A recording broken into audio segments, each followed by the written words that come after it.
Boa noite, bem-vindos à Tribuna Soberana de 13 de janeiro, hoje com a análise e comentário de Gil Nadais e Paulo Matos. Começamos com as tradicionais notas iniciais. Dr. Gil Nadais, boa noite. Boa noite, Jorge, boa noite, Paulo, e boa noite a todos aqueles que nos veem. Pois as minhas notas iniciais são para esperar e desejar que todos aqueles que nos veem e assistem a estes debates que tenham tido uma ótima entrada em 2022 e que o Covid não os tenha atacado. E também, se atacou, se estiveram vacinados, com certeza que tiveram uma passagem melhor do que se não tivessem estado vacinados. Até porque já se começa a ver, e isto é o meu otimismo, já se começa a ver a luz ao fundo do túnel. Neste momento temos, por exemplo, Espanha, que está a pedir à Organização Mundial de Saúde que comece a preparar para tratar o Covid a ser encarado como uma gripe e, portanto, deixar de ser uma epidemia para passar a ser uma doença que é controlável. Que é isso, efetivamente, que os números nos vão mostrando. Obviamente que temos de ter cuidados, que ainda há um caminho longo a percorrer, mas, infelizmente, também morrem muitas pessoas todos os anos de gripe. E aquilo que nós vamos, estou convencido, de nos habituar, é ter mais uma estirpe uma doença que tem de ser medicada e que temos de acompanhar com bastante cuidado, mas estou convencido que 2022 é o ano da libertação e que, portanto, poderemos virar a página e dizer que entramos num novo normal, com mais uma doença, mas que dominamos mais esta pandemia. Lembremos-nos que houve outras já anteriormente e que existem outras pelo mundo que não têm cá chegado e que outras virão. Aquilo que nós devemos estar é atentos e esperar que aqueles que têm responsabilidades a um nível superior possam tomar as medidas para que estas epidemias sejam melhor controladas na sua origem e, portanto, haja uma maior atenção quando surgem. Dr. Paulo Matos, boa noite. Boa noite, Jorge. Boa noite, Gil. E, naturalmente, também desejar feliz ano novo a todos os que vão seguindo estes programas da Soberania TV. Entramos, de facto, num período de continuidade da incerteza relativamente à pandemia. Eu hoje venho aqui reforçado com a terceira dose que apanhei e que, naturalmente, acho que devemos fazer alguma pedagogia das vacinas, porque aquilo que já aconteceu a amigos meus não vacinados fez-me refletir e deve fazer refletir todas as pessoas que ainda alimentam alguma coisa do género negacionista, como hoje se costuma dizer, não é? Portanto, as pessoas devem vacinar-se. Todos os conselhos são poucos nesta matéria, porque isso faz a diferença entre a vida e a morte, de facto. Quando eu digo que tive amigos meus, de facto tive, internados, e que se safaram porque foram vacinados. E outros que também estiveram na mesma circunstância, não se safaram. E de idades, médias idades, e portanto isto não atinge só os mais velhos, como nós chegámos a pensar. Portanto, uma nota de otimismo também, como o Gil referiu, porque isto vai se tornar normal, dentro da anormalidade que constitui nas nossas vidas e nas mudanças que implica até na organização do trabalho e da vida das pessoas, mas não devemos desrespeitar as regras e devemos cada vez mais ser cumpridores. Mas isto é uma nota de acompanhamento sobre a questão pandémica que o Gil referiu. Eu acho que é uma outra questão pandémica em Águeda e que tem a ver com o ambiente político. O ambiente político de alguma entrada, digamos, em falso do novo poder que dirige os destinos da Câmara Municipal, não do ponto de vista do conteúdo ou da substância, mas do ponto de vista da forma. Nós eu continuo a achar que a Assembleia Municipal é um órgão de democracia local por excelência e acho que o novo poder maioritário não tinha necessidade nenhuma, do meu ponto de vista, de rever, ou pelo menos rever nas circunstâncias que o fez, o regimento da Assembleia, retirando, nomeadamente, a palavra ao público, portanto, a quem não é membro da Assembleia, para poder expor as suas questões, os seus problemas. Isto é uma entrada em contraciclo, porque nós temos, e se calhar vamos falar disso hoje, debates na televisão, em formatos, sim, reduzidos, como podemos constatar, mas em que toda a gente tem a possibilidade, incluindo os pequenos partidos e as forças minoritárias, de terem uma voz ativa e poderem fazer a oposição que entendem. Isto não invalida que eu entenda que as pessoas estão a ultrapassar um bocadinho, se calhar é a favor, estão a ultrapassar os limites da linguagem, quer dizer, quando temos membros da Assembleia Municipal que chamam ladrão quase por estas palavras ao Presidente da Câmara, que já noutras alturas chamaram mentiroso, enfim, e por outro lado, quando também se apelida um deputado municipal de inimputável. Ora bem, o que é o inimputável? Inimputável é alguém que pode dizer tudo o que lhe apetecer, que não lhe acontece nada. Eu também não defendo isso. Portanto, acho que as pessoas devem ter contenção na linguagem. Os resultados eleitorais devem ser respeitados, mas também as oposições, e até porque há um estatuto do direito da oposição que tem que ser respeitado. Portanto, isto era uma nota que eu aqui deixava, de alguma pena que isso esteja a acontecer, mas acho que estamos no início e há a possibilidade desta atitude mudar. E, portanto, acho que é bom que nós, enfim, que já fomos protagonistas ativos, deixemos aqui, ou pelo menos a ideia não é criticar as pessoas, é no sentido de parar para pensar e, sobretudo, os protagonistas políticos refletirem sobre a sua representatividade, não é? Quer dizer, as pessoas não se representam a si próprias, as pessoas estão nos fóruns políticos locais a representar eleitores e, portanto, devem respeitar isso e devem ter outra atitude. Para terminar esta minha nota inicial, eu também acho que ainda não vi nenhum comportamento de novidade da parte das oposições, neste sentido.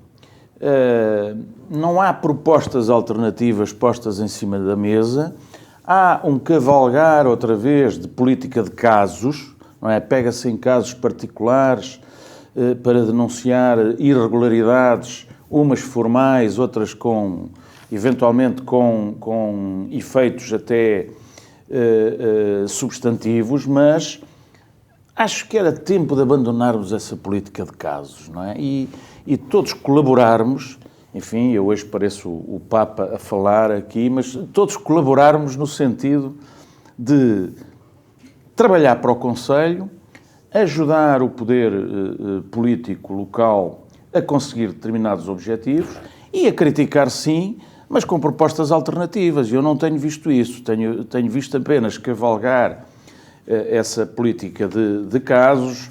Ora é as questões dos ajustes diretos com problemas formais, ora são as questões dos apoios a instituições com destinos duvidosos.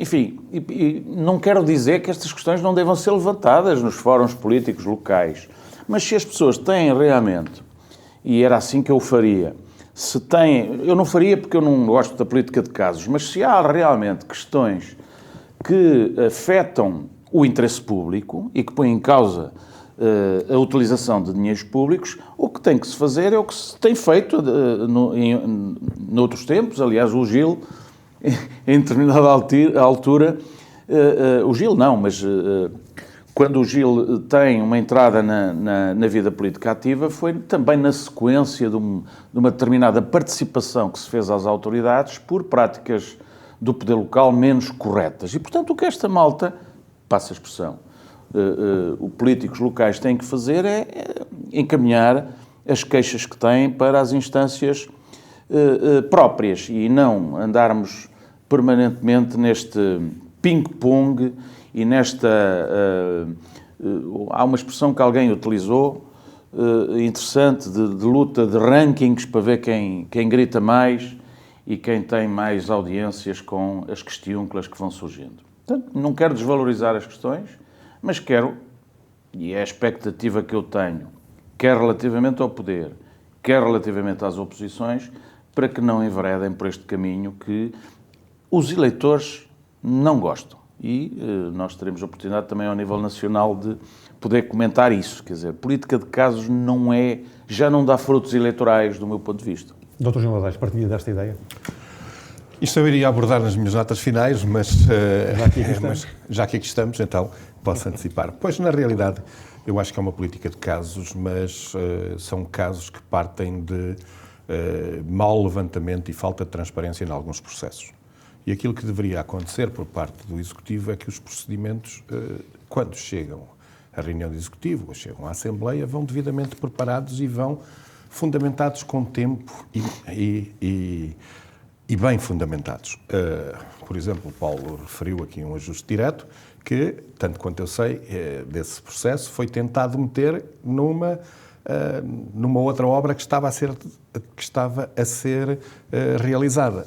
Como os vereadores da oposição detectaram que estava lá e que não se pode meter trabalhos a mais numa obra para fazer outra a 200 metros ou a 300 metros, retiraram, fizeram a obra e depois foram fazer um ajuste direto. Isto em linguagem do povo chama-se uma chiquice espertice. É uma chico espertice, não é? Porque aquilo que tinha de ser feito era um ajuste direto do preço. Mas estás-te a referir em concreto no caso da Guada. Da obra da Guada. Pavimento, não sei junto ao posto. Sim. Mas agora confirma-se que o ajuste direto foi feito no dia 20 de dezembro, com data de 20 de dezembro, para alcatramentos que foram efetuados pelo menos 20 dias antes.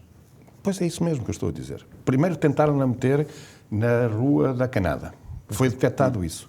Isto é que é fazer uma chique espertice. É meter numa obra que está a decorrer uma obra que não tem nada a ver com aquela. Um trabalho a mais, um trabalho imprevisto. Estão tipificados na lei o que é que são.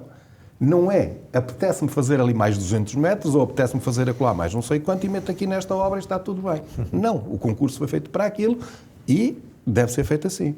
E aquilo que devia ter sido feito logo de início é um ajuste direto e não havia problemas nenhum, estava feito e podia ter sido feito legalmente e dentro dos prazos. E sobretudo, Gil, desculpe, eu defendo que as explicações devem ser dadas. Quer dizer, quando a oposição faz perguntas, não custa nada responder. Quer dizer, as pessoas têm que ser transparentes e dizer porque é que as coisas foram feitas de uma maneira e não de outra. Ninguém está aqui a espiar, digamos, o crime. Sobre o alcatroamento não existe nada. Levanta-se aqui uma série de problemas formais, que são formais, que levanta a suspeição do que é que não anda o Executivo a fazer noutros procedimentos, que são menos escrutinados do que é que lá mete. E isto lança uma suspeição enorme sobre quem está. E levanta depois um acompanhamento muito mais aprofundado, um questionar tudo, e andamos aqui assim, em vez de se refletir o Conselho, andamos aqui a acompanhar aquilo que está a fazer o Executivo, porque podemos ser enganados, porque já que meteram esta, também vão meter outra noutro processo, e andamos permanentemente nisto. Aquilo que tem de haver, ou que deveria haver, era transparência nestas coisas.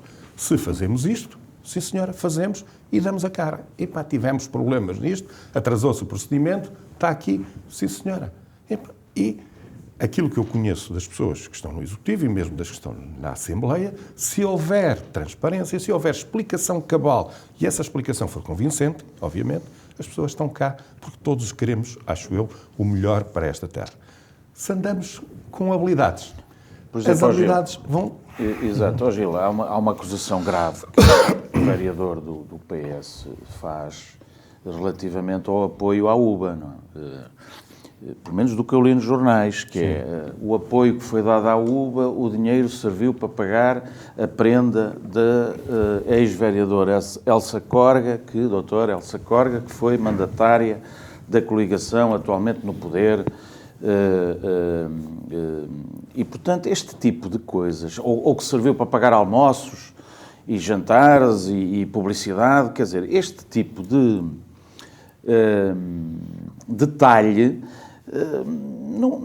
não é bom para o debate público. Quer dizer, o exercício do poder local não deve ser feito como se aquilo fosse gerir uma mercearia. Portanto, tem regras, e nomeadamente há um regulamento, portanto, que tem que ser respeitado e tudo mais. E eu defendo que, se o regulamento não está a ser cumprido, que se denuncie isso. Mas este detalhe, quer dizer, que o dinheiro serviu para pagar a prenda. Quer dizer, eu se recebesse uma prenda com este tipo de suspeição, eu era capaz de pegar na prenda e entregá-la. Não estou a dizer que o Dr. Elsa Córrega o deva fazer, mas isto é uma coisa que não fica bem sair nos jornais.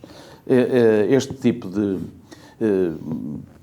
Também, obviamente, que a oposição faz política nos locais próprios e depois isto obviamente que se quer ter resultado público disto, não é? Fica toda a gente a pensar que na Câmara Municipal se dão apoios com objetivos já pré-programados, quer dizer, demos o apoio porque era preciso dar uma prenda à ex-vereadora doutora Elsa Córrega. Portanto, isto não é bonito e eu acho que temos que mudar. Eu, aliás, já falei sobre isso. Nós não somos aqui, eu não sou uma virgem púdica, quer dizer, as pessoas todas têm erros, cometem acidentes de percurso, mas o poder local está sempre sujeito. O Gil esteve lá e sabe isto, não é? Há regras da contratação muito claras, há regras para os apoios muito claras, que aliás o Gil introduziu em determinada altura esse tipo de regulação, e eu acho que foi positivo, porque senão os apoios são dados conforme interesses partidários e que não são transparentes. Eu sou contra isso, obviamente, e portanto acho que as regras devem ser cumpridas, mas deve haver alguma forma de evitar este tipo de debate, porque é preciso debater as grandes questões do Conselho que não estão a ser feitas. Esse debate não está a ser feito. Nos assuntos da semana temos também o caso do jovem de 20 anos, de São João de Louro, que faleceu na semana passada, horas depois de ter sido diagnosticado com uma gastroenterite no Hospital de Águeda. O que eu pergunto ao Dr. Júlio Ladeice é se justifica um investimento tão grande no serviço de urgência quando parece mais do que evidente a falta de meios de diagnóstico. Não sei, isso foi falta de meios de diagnóstico, isso foi um erro de diagnóstico, não é? Portanto, há um inquérito de certeza a decorrer e que irá determinar isso. Mas tivemos a presença de deputados do PSD na Câmara da Águeda. Candidatos, aliás, a deputados. E aquilo que, uma das afirmações que eu notei, que vi nos jornais, foi de que as pessoas ficariam muito mais próximas agora do Hospital de Aveiro para serem tratados, o que será, verdade, a concretizar-se a estrada. Eu já referi aqui, assim, que o investimento, e face à ligação Águeda-Aveiro que vai ser feita, o investimento no hospital deveria ser reequacionado.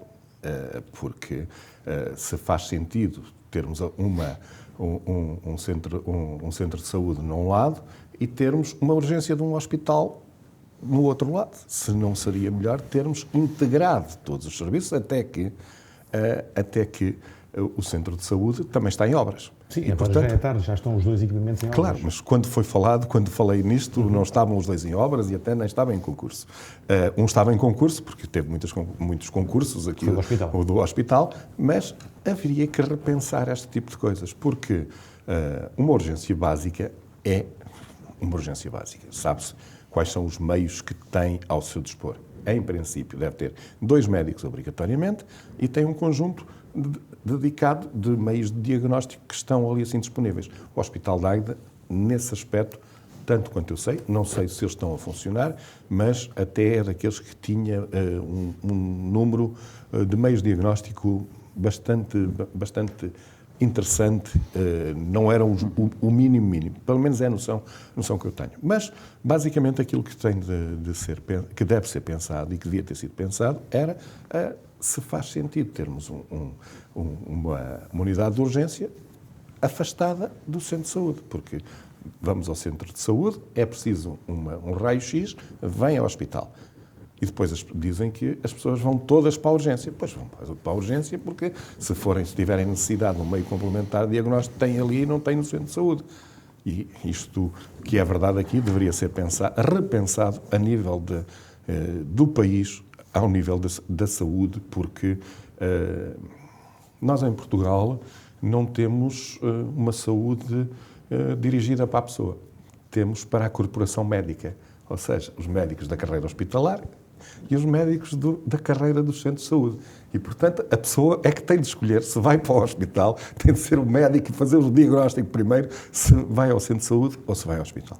Não, isto, a pessoa deve ser encaminhada e ter a melhor resposta. É recentrar, como em muitos outros serviços, na pessoa. E, portanto, aqui assim, os investimentos, eu, na altura, e era numa altura de vida, achava que deviam ser repensados. Agora, deixemos de decorrer as obras até ao final.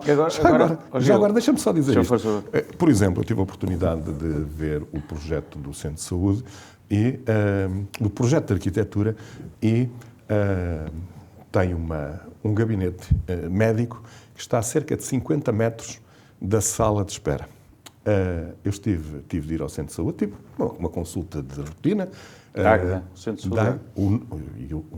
Agora com as novas obras, não é? Vai ter cerca de 50 metros entre o último gabinete e a sala de espera. Aí vi uma pessoa, nós todos, se não morrermos antes, chegaremos a velhos, alguns com mais dificuldades ou outros. Já caminhamos para aí. Exatamente. Não é? Mas desde que nascemos estamos a caminhar para velhos, não é? Passamos a outras fases, não é? Pelo meio. Mas aquilo que eu assisti foi uma pessoa com grandes dificuldades de locomoção. E pensei, nas novas instalações vai demorar 10 minutos até chegar, no mínimo até chegar na sala, se for a última, será 10 minutos para lá chegar. Portanto, são pequenos pormenores de arquitetura, mas que deveriam ter sido também cuidados, não é? Mais do que isto, que também é importante, a organização dos edifícios, das infraestruturas de saúde e o desenho interno delas, eu acho que tem que ser repensado o sistema, porque o Hospital de Águeda já há muito que temos visto que tem perdido a sua força, não é? E nós devemos aproveitar, estou de acordo, esta oportunidade que constitui o facto de termos um eixo rodoviário importante com Aveiro para valorizar o nosso hospital. E, portanto, também não quer dizer, porque lá está, houve um caso, e tem havido, e já houve outro no passado, relativamente a pessoas que são assistidas no Hospital de Águeda e que, mandadas para casa, depois as consequências são graves. Mas vamos lá ver, não é o Hospital de Águeda que é composto por um conjunto de incompetentes, a gente não pode logo generalizar isto, porque em saúde, como em qualquer atividade, nada é infalível, portanto, há situações que correm mal e nós não sabemos, se corre um inquérito, nós não sabemos o que é que se passou para conduzir à morte deste jovem. Mas lá está, quer dizer, é um caso que nos deve fazer refletir se de facto as pessoas de Águeda, quando necessitam de recorrer aos seus serviços de saúde, e é uma aposta importante que o Poder Local já disse que iria fazer na saúde, e no plano também de atividades é isso que foi elencado, nós temos que ter esta preocupação em saber os nossos munícipes se têm que passar por diversas capelinhas até chegarem à última, e quando chegarem à última se calhar já não chegam lá porque já morreram. Mas isso é um problema do sistema, a centralização que se fez no hospital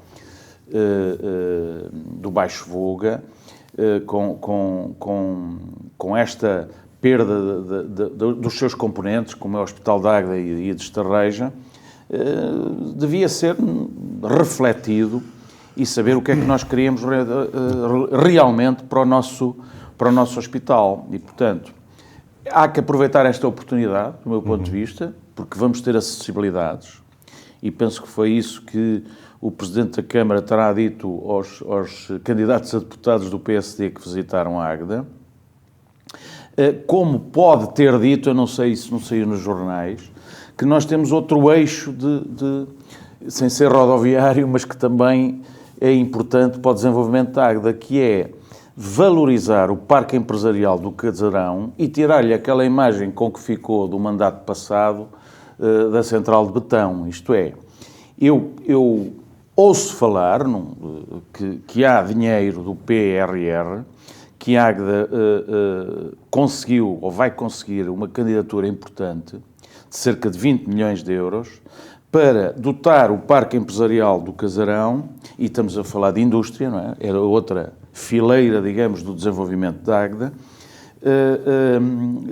dotar o parque empresarial do Casarão de infraestruturas de energia favoráveis às empresas, isto é, empresas que se queiram cá instalar, nomeadamente nos domínios da robótica, etc., a precisar do 5G, a precisar da energia da alta e da baixa tensão a preços mais baratos. Ou seja, dotar o parque empresarial de uma certa estabilidade energética, ligada também à criação de áreas de acolhimento empresarial, e, portanto, isto está tudo no PRR, e eu tenho notícia, também vou colhendo alguma informação, que a Águeda pode ter acesso, ou já ganhou, a possibilidade de ter acesso a 20 milhões de euros para dotar o parque de condições atrativas para indústrias portanto, da quinta geração, que foi para isso que foi criado o parque. E, portanto, esta ideia de darmos uma nova imagem ao parque empresarial é também importante e é sobre isto, do meu ponto de vista, que as oposições deviam começar a debater para chegarmos às melhores soluções. Uhum.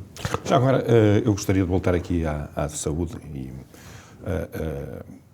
É sempre lamentar a morte de alguém, isto acontece em todos os hospitais, não é só no Hospital de Águeda, infelizmente, mas isto leva para outros campos, não é, que têm a ver...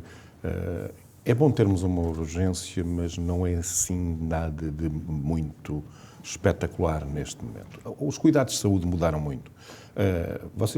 Todos nós víamos antigamente, quando havia um acidente, chegavam lá os bombeiros, pegavam na pessoa sinistrada, ambulância, de repente para o hospital. Neste momento não é nada disto que se faz. O doente é estabilizado naquele local e depois conduzido para a unidade que pode dar os melhores cuidados.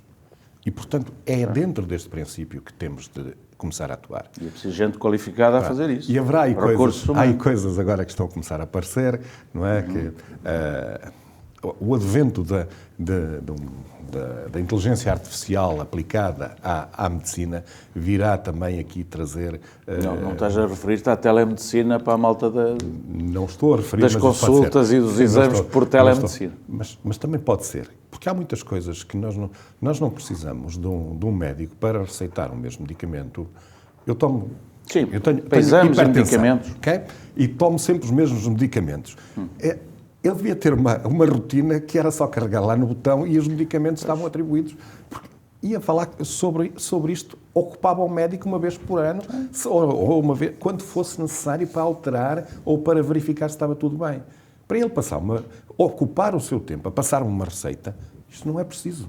Sim, sim. Não é? Temos de pôr o médico a fazer aquilo que efetivamente ele é insubstituível. Não para passar uma receita de continuidade, mais 3 caixas disto, mais 2 daquilo. Sim, mas esse caminho deve começar a ser feito, mas isso demora um pouco, com a população envelhecida. Mas a população envelhecida tem de ter apoio para poder chegar a estes meios. Claro. E isso é que... E cabe à autarquia fazer isso. Ora, nem mais. Aí os poderes públicos competem dar esse apoio para as pessoas poderem aceder e chegar a estes meios. Já agora, sobre o Parque Empresarial. O Parque Empresarial, este projeto que está a ser desenvolvido, que são muitos milhões, começou porque... Quando o parque, pouco depois de ser feito, a Câmara fez, quando ainda estava na Câmara, um protocolo com a EDP no sentido de estabilizar a energia e ser um parque, acho que se chamava Energia Mais, ou coisa assim do género, que mantinha estabilizada a energia. E, mas agora estamos a falar de dinheiro, candidatura ao PRR, ou pelo menos 5 eixos, é o que me dizem, que foram, a Águeda ganhou isto. Tanto quanto... Já ganhou. Tanto quanto é do meu conhecimento, a candidatura ao Parque do Casarão já vinha pré-indicada no aviso. Portanto, e isto também, penso que houve por parte do atual Executivo, que imparcialmente é o anterior, não é, que deram continuidade a termos no Parque do Casarão a muito alta tensão, que nós não temos em Portugal. Nós temos uma falta de planeamento enorme e parques empresariais com muito alta tensão não existem. Ou existem muito poucos e estão com a capacidade esgotada. E aquilo que foi apresentado há bastantes anos atrás foi um projeto de alargamento daquele parque para podermos receber esse tipo de energia. Agora, há uma segunda componente que tem a ver também com a fotovoltaica. E há aí uma grande aposta, portanto, que é uma energia de futuro. E é sobre este tipo de questões que as oposições devem debater para empurrar a Águeda para a frente e não para empurrar a Águeda politicazinha do... É ter novas ideias, novos projetos. Do ajuste direto. E desbravar futuro. Claro. O ajuste direto e essas coisas são só negativas, mas eu acho que penalizam tanto quem levanta, mas como quem o faz, porque lança uma suspeição. As eleições legislativas estão a pouco mais de 2 semanas de distância e sucedem-se os debates, as sondagens e a forma como os infectados com a Covid vão exercer o seu direito ao voto. Aqui na Soberania TV queremos estar um bocadinho mais à frente, pelo que lhe pergunto, Dr. Gil Nadais, que cenário pós-eleitoral é que adivinha? Não sei. Acho que neste momento há muitas incógnitas. Esta que está levantada, por exemplo, pelos infectados do Covid, que poderão ser um número muito significativo e que ainda não há respostas como vai ser resolvido, poderá ter um impacto grande nas eleições. Mas eu espero que encontrem uma solução de que todos possam votar, estando infectados ou não estejam infectados. Porque, como já se viu, aqueles que estão vacinados não têm grandes problemas, portanto, com esta nova estirpe e com o Covid. Portanto, as sondagens continuam a indicar que o Partido Socialista ganhará as eleições. Agora vamos entrar em campanha eleitoral, vamos ver o que é que vai acontecer, mas as sondagens valem o que valem. Tivemos exemplos aqui assim ainda há relativamente pouco tempo de sondagens, que a sondagem real feita com a contagem dos votos não confirmou, antes pelo contrário. Deu outra realidade, não é? E, portanto, vamos aguardar. E aquilo que eu espero é que os ciclos de 2 anos sejam interrompidos e tenhamos depois a capacidade de fazer entendimentos para um ciclo legislativo. E o Dr. Paulo Matos está confiante num bom resultado do PSD e de Rui Rio? Isto não é propriamente um campeonato de futebol. Os debates políticos que eu tenho assistido nas televisões e os debates são importantes porque não há campanha eleitoral de rua, ou pelo menos com a força que em tempos normais ela tem, essa campanha de rua, e portanto nós estamos muito confinados ou sujeitos àquilo que os líderes fizerem de prestação nas televisões. E aquilo a que eu tenho assistido, surpreendentemente há pequenos partidos e líderes de pequenos partidos que têm feito boas prestações, até têm introduzido debates interessantes para marcar as diferenças. Portanto, não sou negativista relativamente àquilo a que tenho assistido, mas vejo que há uma certa tendência dos grupos minoritários mais à esquerda a debaterem questões, enfim, de costumes ou aquelas chamadas questões fraturantes, como as eutanásias, a questão das prisões perpétuas, etc., que não interessam minimamente, do meu ponto de vista, ao grosso da população portuguesa. O que interessa à população portuguesa é saber como é que o país vai crescer, porque há 20 anos não cresce, se os salários vão aumentar, se os impostos vão diminuir. Ontem alguém dizia de forma muito interessante, nós não somos um país só de baixos salários, nós somos um país de impostos altos. E um país que tem impostos altos não pode ter baixos salários. E, portanto, ou terá sempre baixos salários. E, portanto, nós temos que rever toda esta forma, o nosso modelo económico em Portugal, e não vejo ninguém, curiosamente, discutir o PRR, já ninguém fala. Portanto, o António Costa aprendeu que nas eleições autárquicas andou a carregar às costas o PRR e a dizer que ele é que era o obreiro, digamos, do plano de recuperação, e tem o seu mérito porque negociou com as instituições europeias, mas andou a carregar isso às costas na campanha eleitoral autárquica. E nós não vemos esse debate, não é? Quer dizer, em termos... Aliás, o debate económico, o Rui Rio tem feito um bocado, porque é a sua área privilegiada, e penso que nisso tem estado bem. O António Costa não tem conseguido responder àquelas questões que os jornalistas gostam muito, quer dizer, o que é que o senhor vai fazer se perder as eleições, ou o que é que o senhor vai fazer se ganhar as eleições. Eu acho que isto aqui não há grandes dúvidas, não é? O António Costa já foi claro que não... Se perder as eleições, vai embora. Mas este vai embora do António Costa, para mim, nunca é definitivo. Porque o António Costa já disse uma coisa e o seu contrário, e já colocou, nomeadamente, enfim, todos os políticos o fazem, mas mal, algumas metas nos programas eleitorais que depois ele desculpabiliza dizendo que não pôde, não foi possível. E, portanto, o Costa pode, a seguir às eleições, reativar uma geringonça de outra forma. Eu penso que ele não gosta muito do Bloco de Esquerda, não é?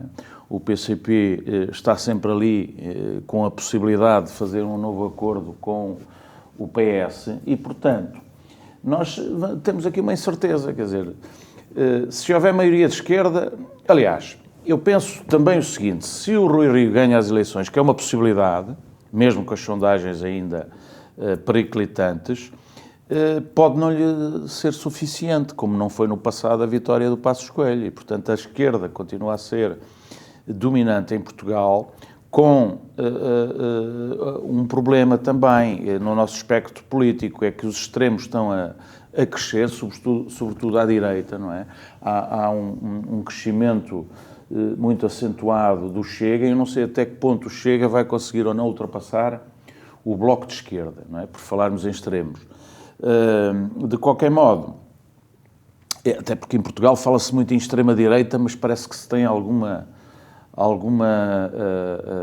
rebuço em falar-se em extrema-esquerda, que também há. E, portanto, os dois partidos ao centro polarizaram ou bipolarizaram as eleições e, portanto, isto o eleitor não tem nada que saber. Se quer uma mudança, vai votar no Rui Rio. Se quer a continuidade, vai votar no António Costa, porque o António Costa não o estou a ver, e como ele disse, já por diversas vezes, a fazer qualquer tipo de acordo com a direita. Quando eles enchem a palavra com a direita, é sinal de que é uma coisa negativa. E eu acho que a direita democrática não é uma coisa negativa.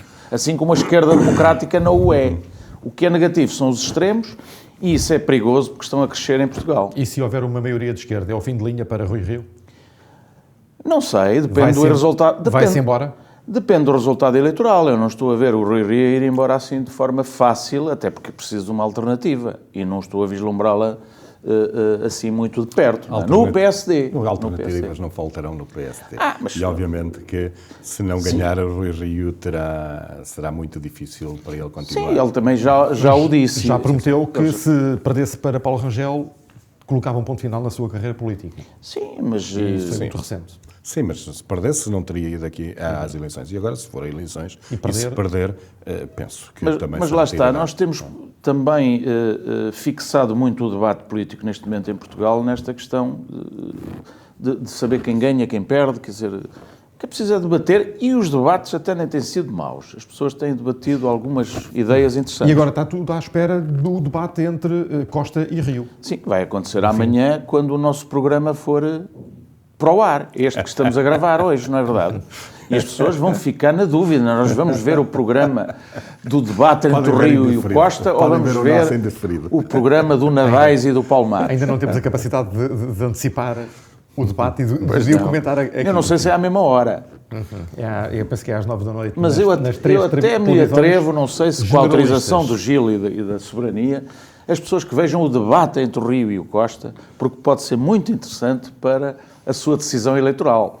O nosso programa podem ver a qualquer momento, porque está disponível, dirás tu, Exatamente. No Spotify, no YouTube. Mas eu penso que, E no Facebook. Penso que haverá pouca gente a decidir o seu voto por causa dos debates, não é? Ainda por cima um debate com duração tão curta, não é? Mas, Eu não sei se este debate terá mais dos 30 minutos que os 30 minutos habituais. Sim, mas hoje é que hoje o que conta é a comunicação e as pessoas, a onda. Se criar uma onda à volta, porque as pessoas idolatraram este debate e, portanto, se ele for realmente importante e se houver ali uma grande discrepância, as pessoas vão atrás daquele que está melhor. Percebe? Penso que E, não portanto, haverá grandes discrepâncias porque as Claro. posições não são muito extremadas e estão os dois a um é de centro-direita, outro é de a centro-esquerda. combater pelo centro, não é? Exatamente. Portanto, porque é o centro que decide as eleições e, como tal, tem Claro. muito cuidado nas propostas, não é?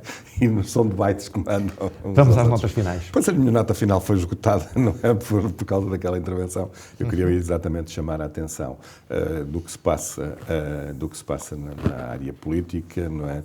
Destas intervenções da oposição, da falta de qualidade das propostas, portanto, do poder, e também da menor democraticidade na Assembleia Municipal. Compreendo que algumas intervenções que se prolongam no tempo, às vezes tornam-se cansativas, mas cortar a palavra ao público é que penso que é muito negativo. Não dar oportunidade às pessoas de se expressarem, acho que é um sinal negativo para a democracia. E até devo dizer que o facto das pessoas irem à Assembleia Municipal é um facto recente, porque foi no mandato anterior e neste mandato, pelos vistos, continua, porque as pessoas que iam durante os 12 anos que estive a exercer funções de Presidente de Câmara, eu penso que tive menos do que 12 pessoas, ou seja, uma por ano, a participar nesses debates, nas assembleias, porque mesmo a mesma situação nas reuniões de Câmara, que eram sempre públicas, porque as pessoas podiam questionar. Acho que também deveria fazer refletir o poder para verificar se as pessoas necessitam de ser tão esclarecidas e utilizar a Assembleia Municipal e mesmo ir a reuniões de Câmara, o que é que efetivamente se está a passar. Dr. Paulo Matos, qual é a Duas sua notas. nota de rodapé? Duas notas finais, uma para, enfim, enaltecer o projeto piloto da Câmara para apoio a imigrantes. Temos já uma comunidade interessante em Águeda, não é? De cerca de 1.500 imigrantes. É um programa com o Alto Comissariado para as Migrações e, portanto, acho que é interessante integrar essas pessoas, até em termos de mão de obra e de acesso a serviços públicos, porque nós temos que ter também uma governação humanista. E, portanto, acho que é uma nota positiva. Só falta a habitação. E integrado também nos projetos que se vislumbram para a habitação, que é outra aposta do poder local. E, portanto, aliás, uma aposta curta, não é, tenho Paulo? notícia de que há a ideia de fazer colaborar empresas a participar na recuperação de casas, ou pelo menos a dar garantias ao financiamento para a recuperação de casas para os seus próprios trabalhadores, incluindo os imigrantes. E, portanto, é interessante aí... estas coisas é que motivam o debate político e, portanto, é sobre isto que nós temos que falar. Por fim, enaltecer a figura do Sr. Aurélio Ferreira, que vai lançar uma autobiografia na sexta-feira. É uma personalidade que eu sempre admirei, um empresário que teve visão em determinada altura, foi dos primeiros a dizer que a União Europeia ia sucumbir face à concorrência da China, nunca me esqueço, e que, portanto, teria que haver algum protecionismo da parte da União Europeia para não se deixar dominar por estes outros gigantes económicos. E, portanto, visionário, foi político local, nós valorizamos pouco os políticos que tivemos, um empresário sério e, portanto, aqui os meus parabéns por esta autobiografia, que eu não sei se poderei lá estar, mas se puder, será com gosto que irei e obter um autógrafo da sua autobiografia. É esta sexta-feira. não sei quem é que edita, mas a Câmara Municipal podia apoiar este tipo de... Eu não sei se a política foi mudada, mas a Câmara costumava apoiar este tipo de obras. De qualquer forma, associo-me a tudo aquilo que o Paulo referiu. Foi presidente da Abimota. Foi presidente da Abimota e um empresário do setor das duas rodas, que teve um papel muito relevante na afirmação do setor. Não concordo com ele, aliás, que a China vai se sobrepor, porque aquilo que tem de haver e aquilo que aconteceu, por exemplo, no setor das duas rodas, é que foram colocadas medidas que permitem que o setor, neste momento, possa estar a crescer da forma que está. Os países ou os conglomerados de países, como é a União Europeia, têm de se proteger. Ele não criticou, ele disse que nós tínhamos que nos adaptar a essa circunstância. E é verdade. Portanto, avisou cedo. E temos. Claro. E a apresentação desta autobiografia é esta sexta-feira, dia 14, às 18 horas, no auditório da Fundação Comendador António Soares de Almeida Roque. Terá a presença do Paulo Portas, antigo vice-primeiro-ministro de Portugal, ex-líder do PSD e atual... Do CDS-PP, peço desculpa. Se calhar é um sonho dele, mas ainda está a tempo. Acho que não. Ex-líder do CDS-PP e atual comentador da TVI ao fim de semana.